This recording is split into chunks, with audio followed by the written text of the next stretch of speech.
We had been friends for 3 years. 3 years of coffee runs and late-night phone calls and knowing each other's orders at every restaurant within a 10-mile radius.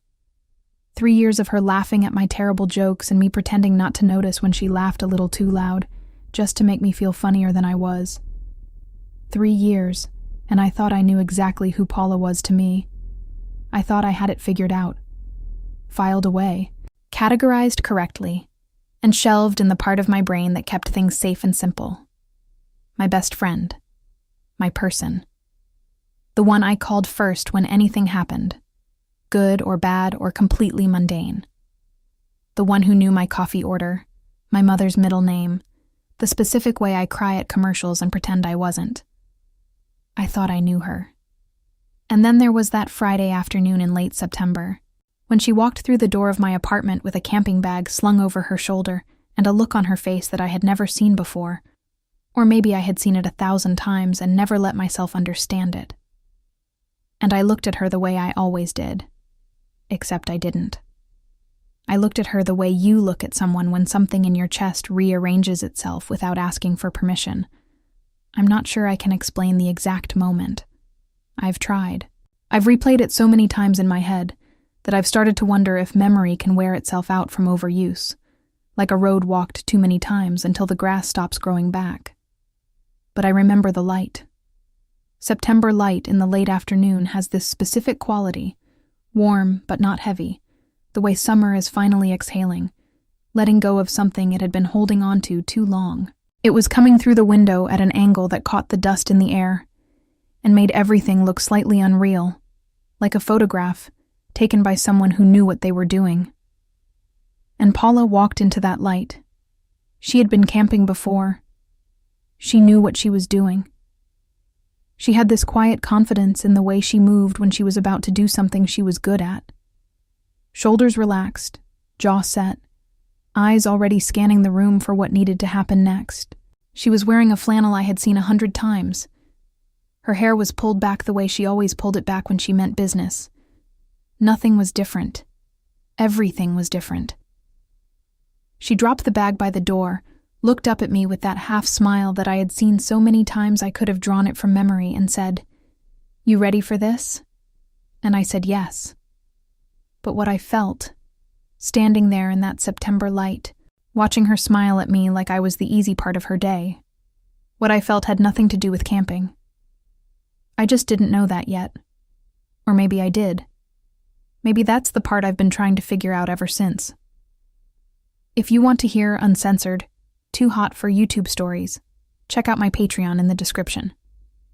Paula and I met the way most people meet the person who ends up mattering most to them, completely by accident, in a situation where neither of us was trying. It was a work thing. A training seminar for a software platform that our company had just switched to. The kind of mandatory session that everyone attends with their laptop open to something else, and their expression carefully arranged to suggest engagement. I sat down next to her because it was the only empty chair near an outlet, and she looked up from her notebook, an actual paper notebook, which I remember thinking was slightly unusual, and said, "The presenter is going to mispronounce concatenate at least 4 times. I've been to this one before." She was right. He mispronounced it 6 times. By the 3rd, we were both keeping silent score in the margins of our respective notes, and by the 6th, we were sitting close enough that I could see her tally marks and she could see mine, and we were trying so hard not to laugh that we were both shaking. That was the beginning. We got coffee after, then lunch the following week, then a standing Thursday coffee that turned into a standing Thursday lunch that turned into the kind of friendship where you stop making plans and just start assuming the other person is available, because they usually are, and when they're not, the day feels slightly off. Paula was an analyst. She was methodical in the way that looks effortless, until you see how much work goes into it. The kind of person who never seemed rushed, but always had everything done. Who asked the right questions in meetings without seeming like she was trying to ask the right questions. She had a small apartment across town, and a cat named September, who hated everyone except her. She made excellent pasta and terrible margaritas, and she knew it about both. She was the most self-contained person I had ever been close to. Not cold, never cold. but there was something in her that knew where she ended and other people began, some invisible perimeter that she maintained without effort or announcement. You always knew where you stood with Paula, not because she told you, but because you could feel it. The warmth was real. The distance was also real. Both things existed at the same time, and she somehow made that seem entirely natural. I admired that about her. I had spent most of my adult life being what my mother politely called too much, too loud, too expressive, too willing to say the thing that was better left unsaid, too quick to feel things and then announce that I was feeling them. I had this terrible habit of leading with my heart and cleaning up the mess afterward. It had cost me a lot of things over the years. A few friendships, a job, at least 2 relationships that ended with someone telling me, in slightly different words, that I was exhausting in a way they hadn't signed up for. Paula never made me feel exhausting. She thought my loudness was funny. She thought my expressiveness was interesting. She had this way of listening to me go on about something that I would catch myself worrying was too much, some emotion I was processing out loud, some spiral I was halfway down, and she would just wait, not impatiently, not with the vaguely pained expression I had learned to recognize in people who were tolerating me. She would actually wait, actually listen, and then she would say something that was usually so precisely right that I would stop mid-sentence and look at her like she had done something impossible. "How did you know that?" I asked her once, probably 6 months into our friendship, after she had said something that cut directly to the center of a problem I hadn't even fully articulated yet. She shrugged. "You're not as complicated as you think you are." I told her that was insulting. She smiled. It wasn't supposed to be. That was Paula, the absolute minimum number of words for the maximum amount of meaning. It drove me crazy sometimes, in the best possible way. By the time 2 years had passed, she was the first person I called when anything happened. When I got the promotion I wasn't sure I deserved. When my landlord tried to raise my rent 40%, and I needed someone to help me figure out if that was legal. When my grandmother died in February, and I drove home for the funeral and spent the whole drive back crying in the car and calling her on speaker so I wouldn't have to be alone with the silence. She stayed on the phone for 3 hours that night. She didn't say much. She didn't have to. I loved her the way you love someone who becomes part of the furniture of your life. So essential that you stop registering them as separate. So present that you forget to be grateful. So familiar that you start to assume the feeling is simple. I told myself it was simple. I had been telling myself a lot of things for 3 years. The camping trip was her idea. She had been talking about it since July. A lake about 4 hours north of the city. A campsite she had been to years before that was quiet and not too crowded, and had a view of the mountains that she described with more enthusiasm than she usually used for anything. She had been dropping it into conversations the way she dropped most things she cared about. Casually, without pressure, like she was mentioning it, and then leaving it there for me to pick up if I wanted to. I almost didn't go. Not because I didn't want to.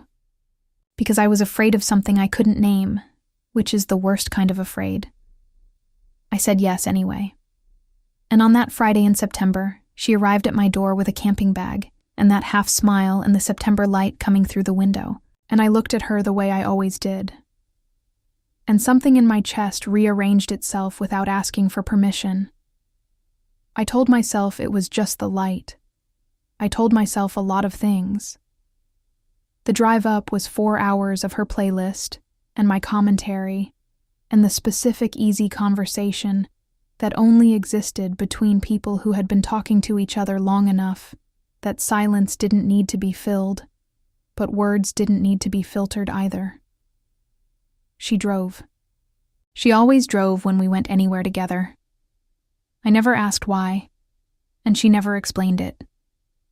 Some things between us had just settled into pattern, without anyone deciding.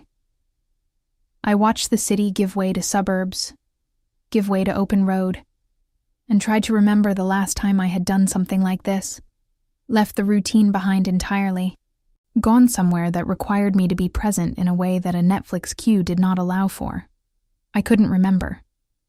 Paula had both hands on the wheel, and the window cracked despite the September cool, and she was humming something under her breath. Not a song I recognized. Just a melody she was making up as she went, the way she sometimes did when she was in a good mood and didn't realize she was doing it. I watched her and thought, I know this person. I thought, she is one of the most familiar things in my life. I thought, why does something about that sentence feel suddenly insufficient? I looked back out the window. The road kept going. The trees got taller. The light got quieter. I told myself it was nothing. The campsite was exactly what she had promised. We arrived in the early evening, the sky doing that specific September thing where it can't quite decide between blue and gold, and ends up being both at the same time. The lake was to the west, visible through a break in the trees, flat and still, and reflecting the sky so perfectly that the horizon disappeared, and it looked like you could walk straight off the edge of the world and into something else entirely. I stood at the edge of the clearing and looked at it. Okay, I said. Yeah, Paula said from behind me. I know. I turned around. She was already unloading things from the car, efficient and unhurried, like she had done this so many times that her hands knew what to do without needing to consult her brain. She had a system. Of course she had a system. Tell me what to do, I said. She handed me a bag without looking up. Can you start on the tent? I don't know how to start on the tent. I know. I'll talk you through it. That was how the next 40 minutes went. Her telling me what to do in that quiet, patient way she had, not making me feel incompetent even when I was, which was often, with the tent poles, me following along and occasionally getting it wrong, and her correcting me without any particular emphasis on the fact that I'd gotten it wrong. At one point I got the wrong pole in the wrong sleeve, and the whole structure listed dramatically to one side, and I said something that probably shouldn't be repeated. And Paula looked up from the stakes she was driving into the ground and laughed. Not her polite laugh. Not the controlled, contained version she used in work meetings and social situations with people she didn't fully trust. Her actual laugh. The one that came up from somewhere real. The one that made her squint and press her lips together like she was trying to hold it back and failing. I had heard that laugh maybe 30 times in 3 years. Every single time, I stored it somewhere. I didn't know why. It felt like the kind of thing worth keeping. You're laughing at me, I said. I'm laughing near you. There's a difference. There really isn't. She was still smiling when she walked over and fixed the pole. Her hands were close to mine for a moment. Just a moment. Adjusting the sleeve, guiding the structure back into alignment. I felt the warmth of her proximity the way you feel something you're not supposed to notice. I stepped back slightly. She didn't seem to notice. I noticed that she didn't notice, which was its own kind of information I didn't know what to do with. By the time we had the tent up and the fire started, she was better at the fire than she was at being patient about the fire, which was charming in a way I was working very hard not to think about. It was fully dark, and the stars were the kind of stars that only happen when there's no city light to apologize for them. Enormous, unreasonably present, the kind of stars that make you feel like the sky has been holding back this whole time. We sat by the fire with dinner. She had pre-made the pasta.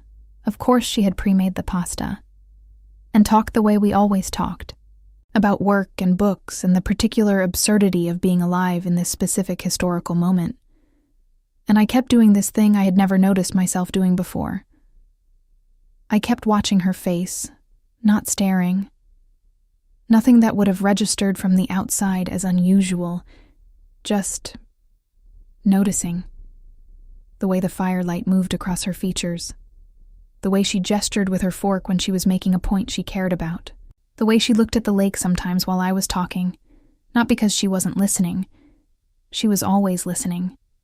But because she was the kind of person who could do multiple things at once, and the lake was there, and it was beautiful, and she saw no reason to pretend otherwise. I kept noticing these things, and then looking away, and then noticing again. I told myself I was just in a different mode because we were outside, away from the routine, and that was making everything feel slightly heightened. That's what being in nature does. It makes things vivid. It's not you. It's the altitude or the clean air or whatever it is that happens when you remove people from fluorescent lighting and put them somewhere real. It's not you. It wasn't me. We cleaned up and sat by the fire longer than either of us had planned, because the fire was warm and the stars were extraordinary, and there was no reason to stop. We talked less as the night got later. Not uncomfortable silence, the other kind. The kind that only exists between people who don't need words to justify the quiet. She was sitting on her side of the log we'd been using as a bench, and I was sitting on mine. And at some point, I realized that the distance between us had gotten slightly smaller, without either of us having moved. Not dramatically. A few inches, maybe. The kind of thing you don't consciously decide. I noticed it. I noticed that I noticed it. I looked at the fire. "This was a good idea," I said. "Told you," she said. Her voice was different at night. I had never thought about that before. Or maybe I had thought about it and classified it as unimportant. But it was. Softer. Slightly lower. Like the version of her voice that came out when she wasn't performing for anyone. When she had put down whatever it was she usually carried. I thought, I wonder if anyone else knows about this version of her voice. I thought, I wonder if this is something she gives everyone, or something specific. I didn't ask. I looked back at the stars. Later, when we had put the fire out and were settling into the tent, sleeping bags side by side, which was exactly as close as it sounds when you're in a 2-person tent with someone your own size. I lay there in the dark and listened to her breathing even out and told myself very firmly that I was not going to do this. I was not going to start doing the thing I was currently doing. Whatever the thing was. I hadn't named it. I wasn't going to name it. I was going to sleep, and in the morning it was going to be normal, and we were going to have coffee from the camping percolator she had brought. Of course she had brought a camping percolator, and it was going to be just like it always was. Best friends. Nothing complicated. Except somewhere in the hours between then and dawn, I dreamed about her. I don't remember the specifics. I remember the feeling. Something warm and close and slightly out of reach. Something I was moving toward through the particular logic of dreams that doesn't require explanation. Something that felt like coming home to a place I hadn't known I was looking for. I woke up before she did, heart beating slightly too fast. Staring at the gray light starting to show through the tent fabric. She was asleep 6 inches away from me. I lay very still and listened to her breathe and thought, this is fine. This is completely fine. Nothing has changed. Everything is exactly the same as it has always been.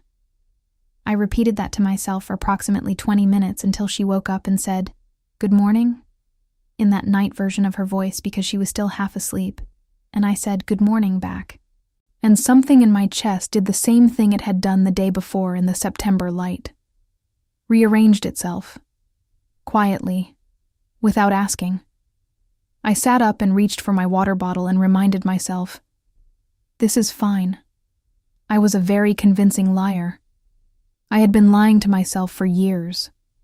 I just hadn't known what I was lying about until now. The second day was harder. I don't know how else to say it. It was harder because I was now aware of things I had been not quite aware of for 3 years. And awareness of that particular kind has a way of making everything louder, more present, like turning up the volume on a sound you'd been filtering out. Suddenly you can't understand how you didn't hear it before, and you can't turn it back down. I was aware of how she moved through space, deliberate and unhurried, never bumping into things, always knowing where her body was in relation to everything else. I was aware of the specific quality of her attention when she looked at me. Direct, steady, the kind of looking that most people do in pieces, in glances, and she did whole, like she had decided to see me and was going to finish doing it. I was aware of the way she smelled, which was a very particular kind of aware that I was not going to examine any further. We hiked that morning, a trail she knew, the kind that went up before it leveled out, with views that only made sense from elevation. She was slightly ahead of me for most of it, navigating with that quiet confidence, pointing out things I would have walked past. A woodpecker on a dead tree, 20 feet into the forest. The way the light was doing something specific to the mountain, a cluster of something small and red, she crouched down to look at, that she told me was something I should know the name of, but didn't. I watched her crouch down to look at the small red thing and had a thought that I immediately filed under, do not think about that. We had lunch on a rock with a view, and she shared the trail mix she had packed. And I shared the chocolate I had packed, and she said, "You brought a whole chocolate bar as your contribution?" And I said, "It's a very good chocolate bar." And she said, "That's not the point." But she ate half of it. That was exactly us. Exactly what we always were. And I was sitting there being exactly us and thinking, this is not enough. And then immediately thinking, that is not a sentence you are allowed to finish. I finished my half of the chocolate bar. She was looking at the view. I was looking at her, looking at the view. I made myself look at the view. The afternoon was quieter. We came back to the campsite, and she read, while I tried to read, and mostly stared at the lake, which was doing that still, glassy thing it did in the afternoons when the wind died down, reflecting the clouds so precisely that looking at it was like looking at a second sky below the first. I thought about the dream I had the night before, and worked hard at not thinking about it. I thought about the way she said my name. Michelle, always my full name. Never Mish or Shell the way most people defaulted to. My full name with a precision that had always felt like a form of attention, and worked hard at not thinking about that either. I was running out of things to not think about, and Paula, 6 feet away from me on the other camping chair, was reading her book with absolute serenity, apparently untroubled by anything, apparently exactly the same as she always was. I wanted to ask her, "Do you feel this?" I didn't ask her anything. I watched the lake. The lake did not tell me what to do with any of this. That night, the third night, was when everything changed. I want to tell you that the third night was dramatic, that there was some clear moment, some event that could be pointed to as the thing that made everything different. I want to give you a lightning bolt. But that's not what happened. What happened was smaller than that, quieter. The kind of thing that happens in the space between words, in the pause before someone says something and the exhale after. We had rebuilt the fire. Paula was better at it on the third night, having apparently decided that her usual patience with herself did not extend to campfires. And we were sitting closer than we had been the first night. Not dramatically closer, but closer. The kind of distance that happens gradually over the course of 3 days when two people are occupying a small space together, and the boundaries of where one person ends and another begins start to feel slightly negotiable. She had her knees pulled up to her chest. I was sitting with my legs stretched toward the fire. We had been talking about something ordinary, a podcast she had been listening to, something about the way memory works, how the brain reconstructs rather than retrieves, how every time you remember something you're actually altering it slightly, so that by the time a memory is old enough to feel certain, it might be almost entirely rebuilt from something that started much smaller. So nothing we remember is actually accurate, I said.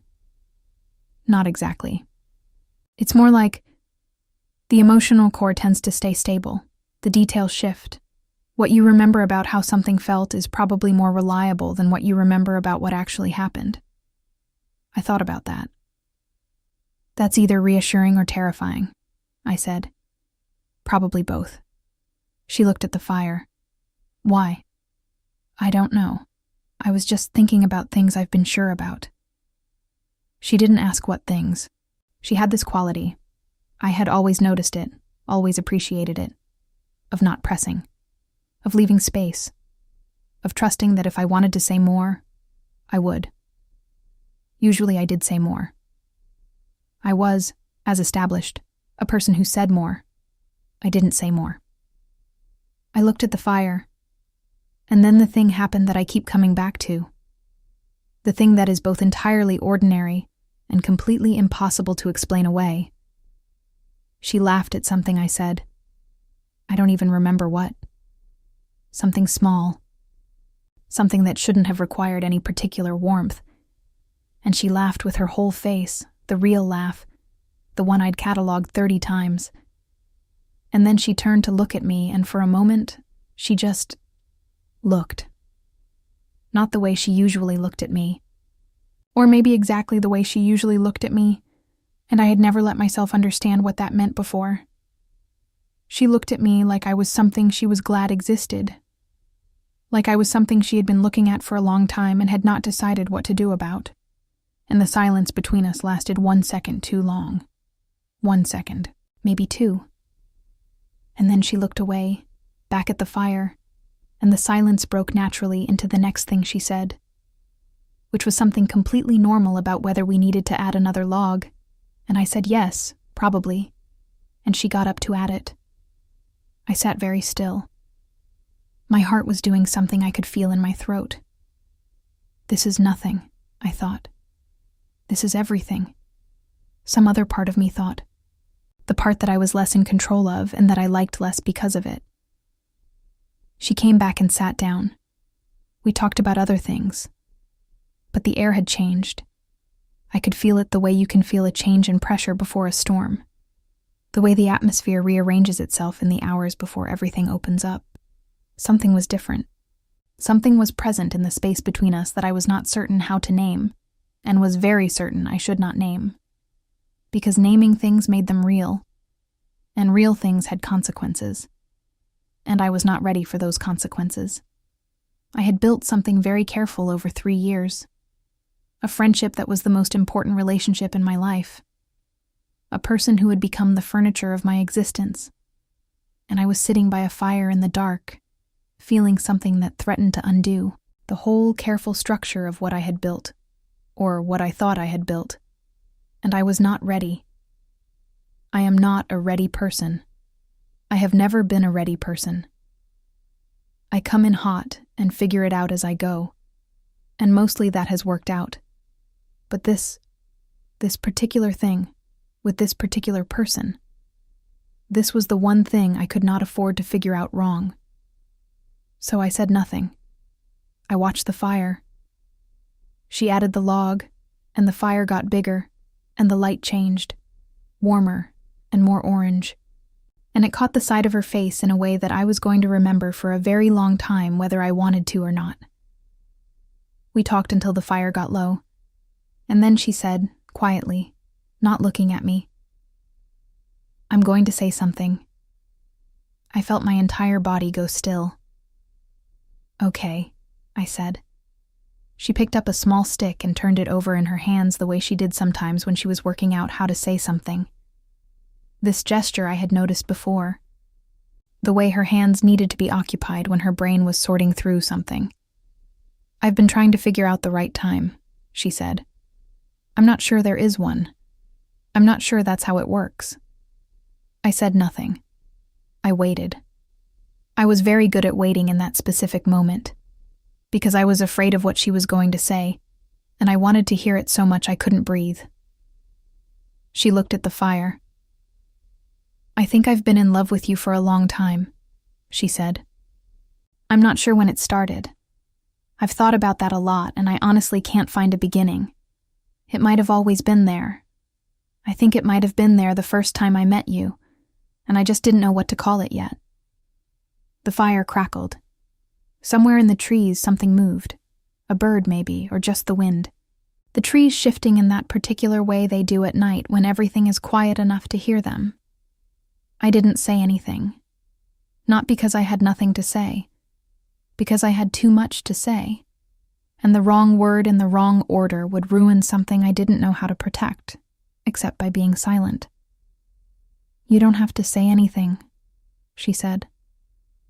I know it's a lot. I know it might change things, and I know that might be scary.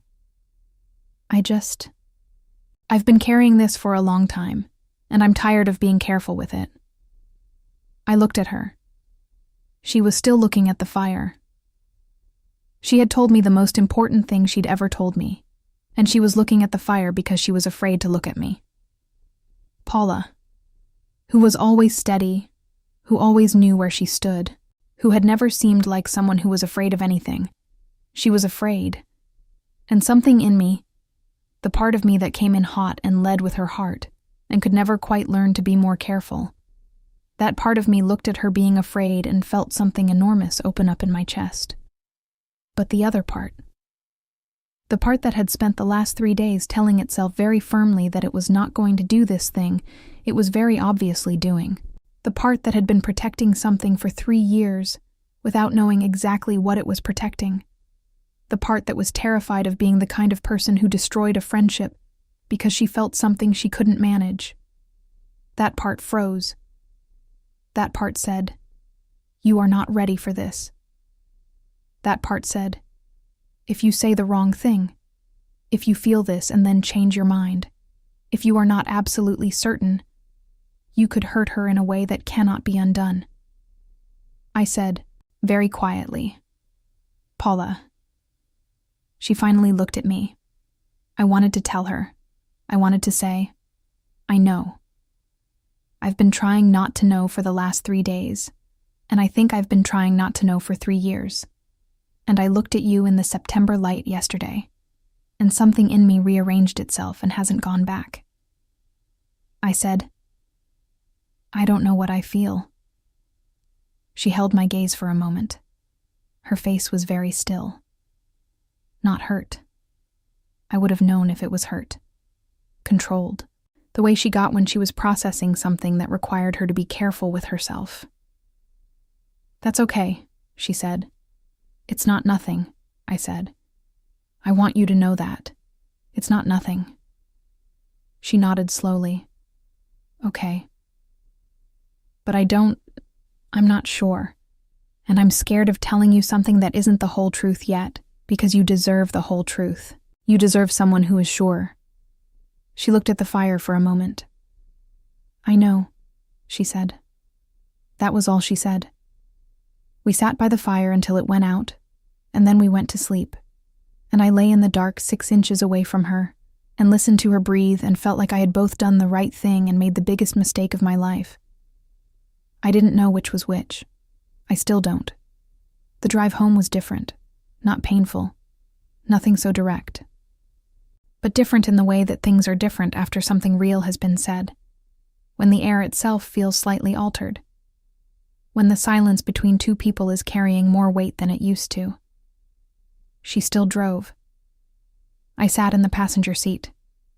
The road went from open to suburbs to city, the reverse of the journey up, and I watched the landscape change and thought about what she had said, and thought about what I had said, and thought about what it meant that she had been carrying something for what sounded like years, and I had been carrying something that I was only just beginning to admit existed.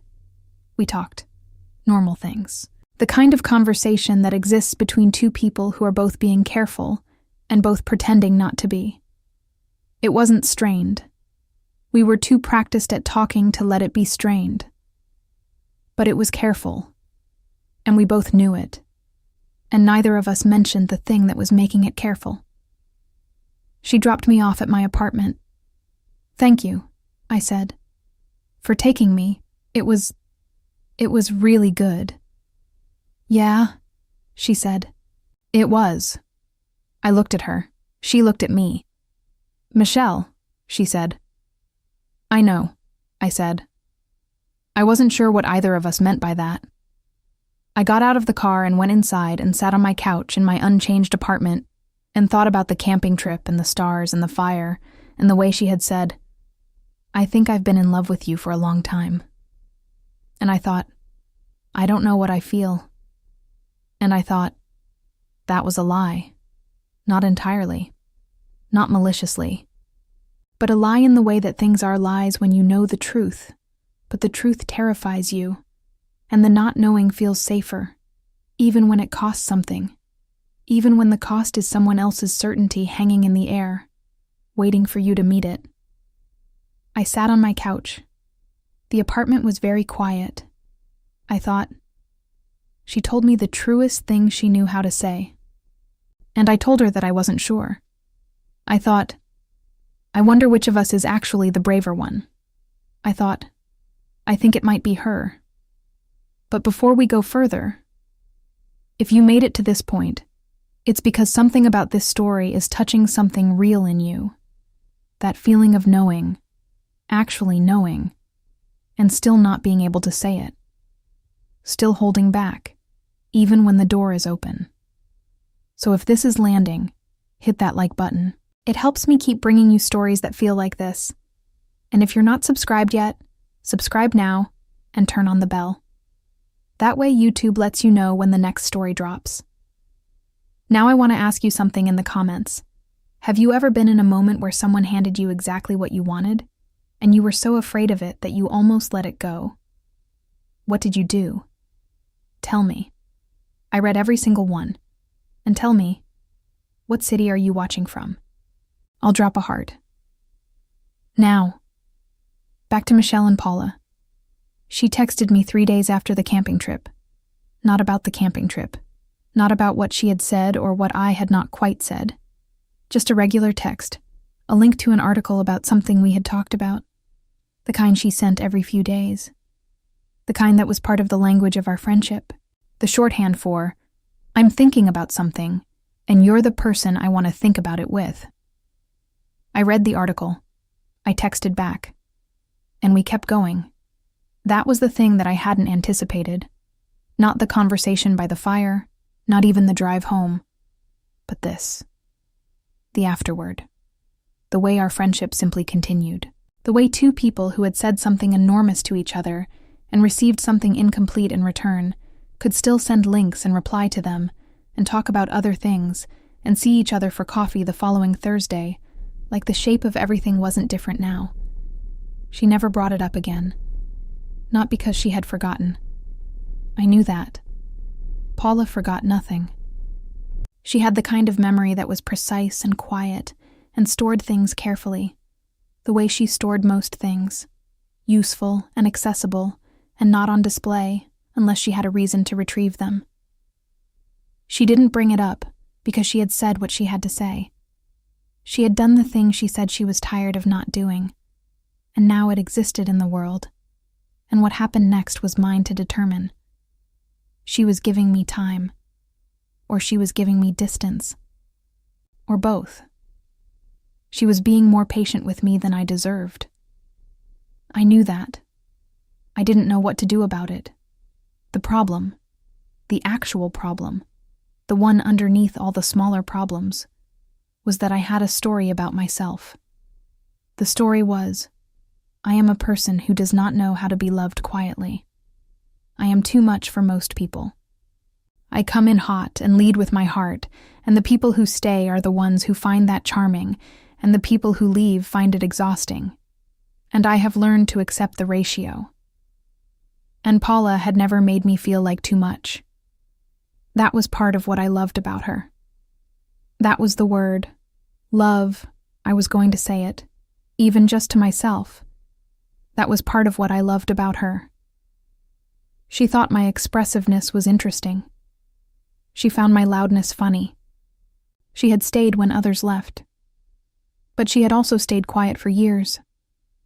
She had been carrying something for what she described as a long time, possibly always.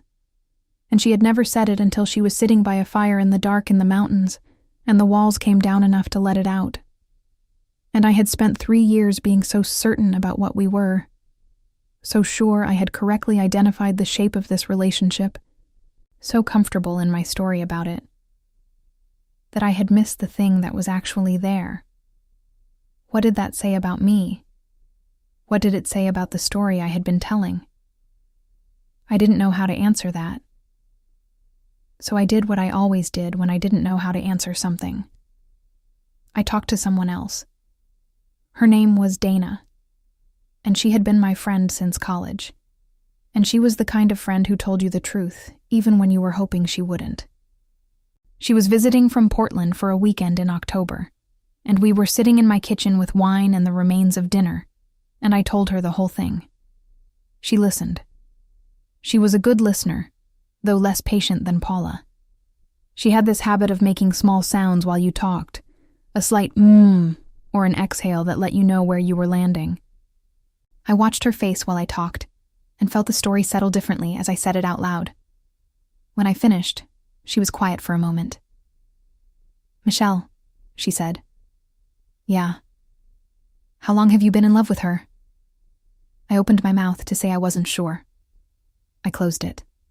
"A long time," I said. "How long is a long time?" I thought about it. "Maybe always," I said. "I think maybe it was there from the beginning and I just didn't know what to call it." Dana looked at me. "That's what she said." "I know." Those were almost exactly her words. "I know." "So you've both been carrying the same thing for years, and you both almost let each other not know it." I said nothing. "Michelle," she said, "what are you afraid of?" I looked at my wine glass. "I'm afraid of being wrong," I said. "I'm afraid of thinking I feel something and then finding out it wasn't what I thought, and hurting her. I'm afraid of destroying what we have because I felt something I couldn't manage." "What if you're already wrong?" Dana said. "What do you mean?" "What if the story you're telling yourself, the one where you're protecting her, the one where you're the one who needs to be sure before you say anything, what if that's not protection? What if that's just fear wearing the costume of something thoughtful?" I looked at her. "What if she's the one who needs protecting?" Dana said. "And it's from you being so careful about your own certainty that you leave her holding something she already told you about, in the open, alone?" I didn't say anything. I thought about Paula. I thought about her picking up the stick and turning it over in her hands. I thought about her saying, "I've been carrying this for a long time, and I'm tired of being careful with it." I thought about her looking at the fire because she was afraid to look at me. Paula, who was always steady, who always knew where she stood. She was afraid. And I had looked at her being afraid and told her I wasn't sure. I thought I was protecting her. Dana was right. I was protecting myself. The realization arrived the way realizations arrive when they've been building for a long time. Not as a lightning bolt, but as a weight settling. Like something that had been hovering, had finally decided where to land. I'd been telling a story about myself for 3 years, possibly longer. The story where I was the one who felt too much, who led with her heart too fast, who needed to be careful because unchecked feeling had cost me things before. And I had been so committed to that story, so sure it was the accurate one, that I had looked at Paula and not seen her clearly, not seen the way she watched me, not seen what it meant that she always picked up her phone on the first ring when I called, no matter what time. Not seen what it meant that I had been cataloging her laugh for 3 years, like it was something rare and worth keeping. I thought I was the one who didn't know how to be loved quietly. I had missed the fact that she had been loving me quietly for years, and now she had said so. Clearly. At significant personal cost. And I had told her I wasn't sure. The person who was supposed to be too much, who was supposed to feel things before she could stop herself, who led with her heart before her brain could interfere. I had been the one who held back. And Paula, who was measured and careful and self-contained, who maintained her invisible perimeter with such natural ease. Paula had been the brave one. I sat in my kitchen with Dana for a long time after that. I thought about calling her. Right then. That night. I didn't. I still wasn't ready.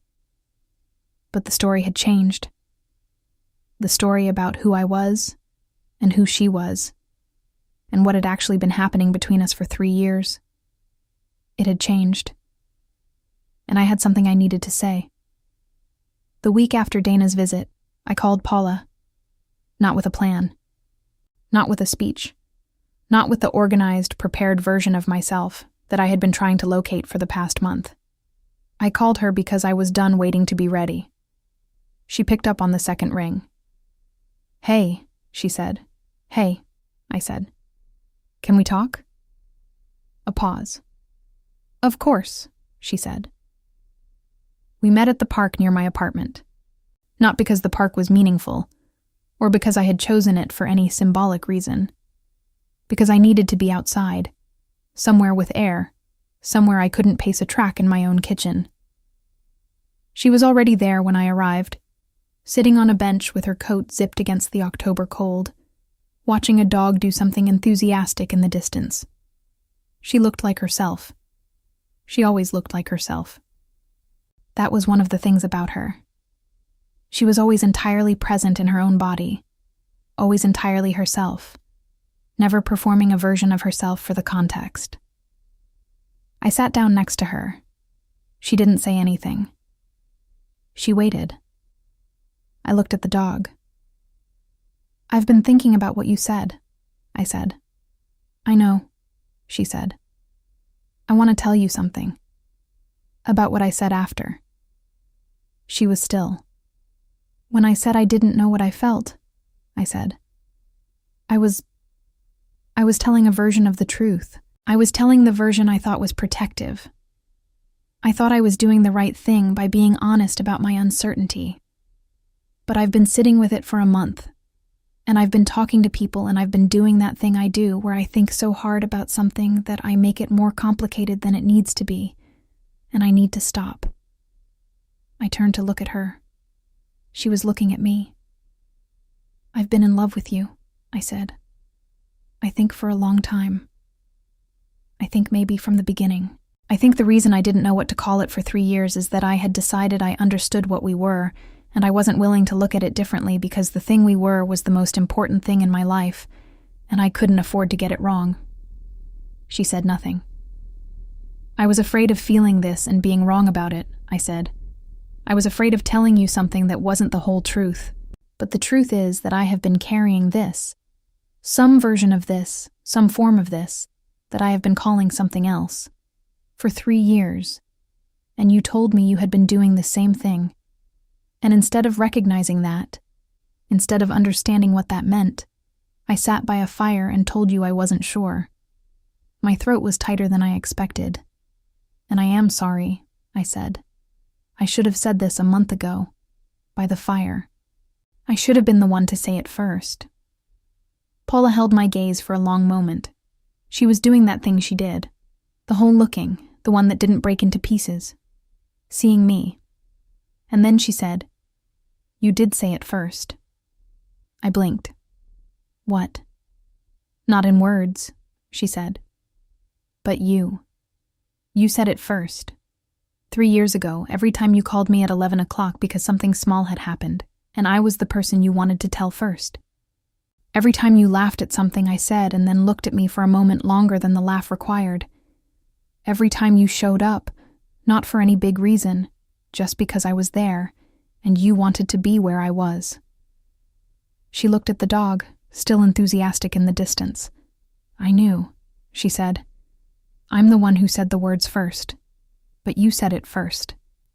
I sat with that. I thought about 3 years of phone calls and Thursday coffees and cataloged laughs. 3 years of her knowing what I meant before I finished saying it. 3 years of me looking at her and looking away. She had seen me doing that, the whole time. She had been seeing me the whole time. "Paula," I said. "Yeah," she said. "I'm done being careful about this." She looked at me. Something in her face shifted. Not dramatically, not in a way that would read from 20 feet away. But close up, I could see it. Something that had been held, set down. Some small relief. "Good," she said. "Here is what I had thought about Paula for 3 years. She was the steady one. She was the one who knew where she stood. She was the one who didn't get rattled, who maintained her perimeter, who was self-contained in a way I had always envied and never quite understood. She was the strong one. And I was the one who felt too much, who needed her in ways she didn't need me, who called first and worried more and was more dependent on the specific shape of our friendship than she probably was. She was the anchor. I was the one being anchored. I had built this whole story about what we were to each other, and at the center of it was a dynamic I had decided was true without ever questioning it. I was wrong. I have been wrong about a lot of things in my life. I tend to think I understand things before I actually do. I come in confident and adjust later, which is mostly fine but occasionally expensive in the ways that matter most. This was expensive, but not in the way I expected. Paula, as it turned out, had been afraid for years. She told me this slowly, over weeks, in the way she told me everything, carefully, with precision, not all at once. Bits of it came out over coffee and walks and the long phone calls that we had always had and that were now different in the specific way that everything was different now, richer in ways I was still cataloging. She had been afraid that what she felt was too much for me, that the scope of it, the length of it, the years of it, would be overwhelming, that I would feel responsible for something I hadn't asked for. She had been carrying it as carefully as she carried everything, trying not to let it change the shape of what we had, trying to be present and normal and fine, while also sitting by fires at night and looking at me and hoping I was looking back. I had been looking back. I just hadn't admitted it. She told me that the decision to say something, that night by the fire, had not been strategic, had not been the right moment or the perfect timing, had been the decision of someone who had finally gotten tired of their own silence. "I thought you were the brave one," I said. "I've always thought that." She looked at me. "Brave? You said it. By the fire. When I couldn't." She was quiet for a moment. "I wasn't being brave," she said. "I was being desperate. There's a difference." "I don't think so," I said. "I think that's what brave usually is." She considered that. "Maybe," she said. We were at her apartment, sitting on her kitchen floor because we had started talking in the kitchen, and then sat down, and then not gotten up, which was a thing that happened sometimes between us now, this small chaos of being somewhere, and then just staying there. September. The cat was on the floor near us, not because he was friendly, but because Paula was there, and he orbited Paula regardless of whether he approved of me. He didn't approve of me. "I was scared too," I said. "That night, I want you to know that. When you said it, something in me knew. Immediately. But I was so scared of saying something I wasn't completely sure of feeling something and then changing my mind and hurting you, that I did the opposite thing. I held back when I should have." "Michelle," she said, "I'm not done." "I know. Say it." "I should have told you. Right then. I should have told you that I had been looking at you differently for 3 days and maybe for 3 years, and that when you said what you said, I felt it the way you feel something you've been waiting for, without knowing you were waiting for it. I should have said that."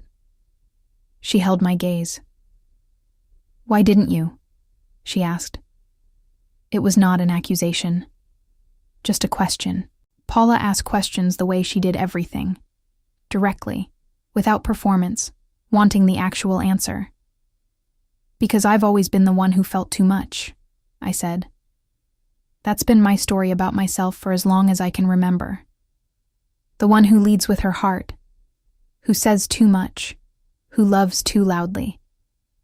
And with you, you're the most important thing in my life, and I was so terrified of getting it wrong that I did the thing I never do. I pulled back. I was careful. I looked at September, who was staring at the wall with the kind of profound indifference only cats can sustain. I've spent my whole life being the one who needs to be anchored, I said. I thought that's what we were. You were the steady one, and I was the one who called you at 11 o'clock and needed you to remind me what was real. I thought I needed you more than you needed me. Paula made a sound that was almost a laugh. What? I said. Michelle, she said, Do you know how many times I've almost said something to you and then not? How many times I picked up the phone and put it down? How many times I was in the middle of a normal day and something happened? Something completely small, a good cup of coffee, something funny on the street, a sentence from a book that felt important. And my first thought, before anything else, was that I wanted to tell you. She leaned her head back against the cabinet. You weren't the one being anchored, she said. We were anchoring each other. I just hid it better. I stared at her. She looked at the ceiling. I'm not self-contained, she said. I'm practiced at seeming that way. There's a difference. Something about that sentence hit me in a place I wasn't prepared for. Practiced. 3 years of watching her be the steady one. 3 years of assuming that her calm was natural, that her containment was character rather than effort. 3 years of being so absorbed in my own feelings and my own story about them that I had not asked the simple question of what was underneath hers. She had been doing the work the whole time. She had been being, as she put it, careful. Just like me. We were the same. We had been the same the whole time, doing the same thing from opposite sides of the same fear. I had spent 3 years thinking she was the anchor. She had spent 3 years thinking I was the one who would leave. We had been holding each other up without knowing it.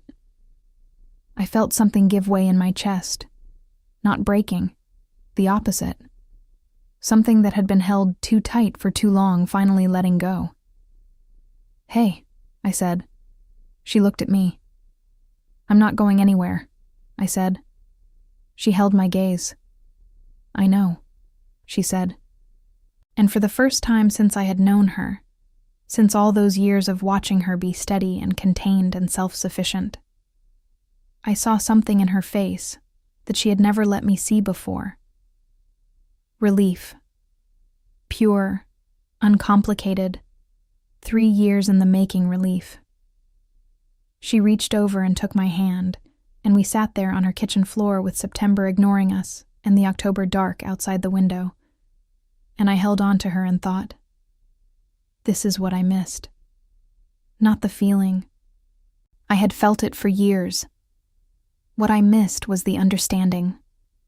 The actual, full understanding of what was real between us. She had not needed me less than I needed her. She had needed me exactly the same amount. She had just known how to hide it. And I, the one who felt too much, who could never contain anything, who led with her heart before her brain could stop her, I had been the one who hid. I had been wrong about which of us was strong. I had been wrong about which of us was afraid. I had been wrong about which of us needed the other. We had needed each other the same exact way, for the same exact reasons, for the same exact length of time. I just hadn't seen it until now. September finally looked at us from his position of profound indifference. He blinked. He returned to the wall. Paula laughed, the real laugh, the one I had catalogued 30 times, now 31. And I laughed too, and her hand was still in mine, and the October dark was outside the window, and I thought, I am going to stop being careful about this. I thought, this is what it feels like to stop hiding from the thing you already are. I thought, I should have done this years ago. I thought, I'm here now. I am not the person I thought I was. I mean that as the best thing I've ever learned about myself. I spent 3 years telling a story about who I was, the too much person, the loud one, the one who needed to be loved carefully, or she'd scare people off. I told that story so many times to myself and to others that it felt like fact, like something confirmed by evidence.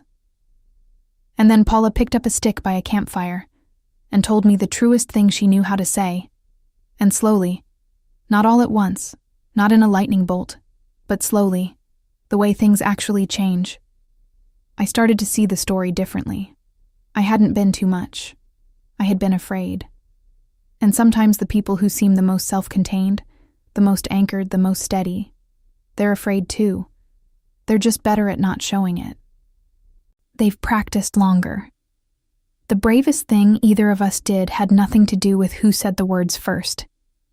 It was this. Staying. Staying with the friendship and the feeling and the fear until we found our way to the same truth from opposite sides. She told me she loved me by the fire. I told her I loved her in a park in October. Neither of us said it in the perfect moment. Both of us meant it absolutely. If this story touched something in you, if you know what it feels like to carry something you can't quite name yet, or to be the one who hides when you thought you were the one who always said too much, write Anchor in the comments. So I know you made it here with me. And if you want to stay for the next story, it's right there on your screen. Take care of yourself, and take care of the person you keep showing up for. Until next time. If you want to hear uncensored, too hot for YouTube stories, check out my Patreon in the description.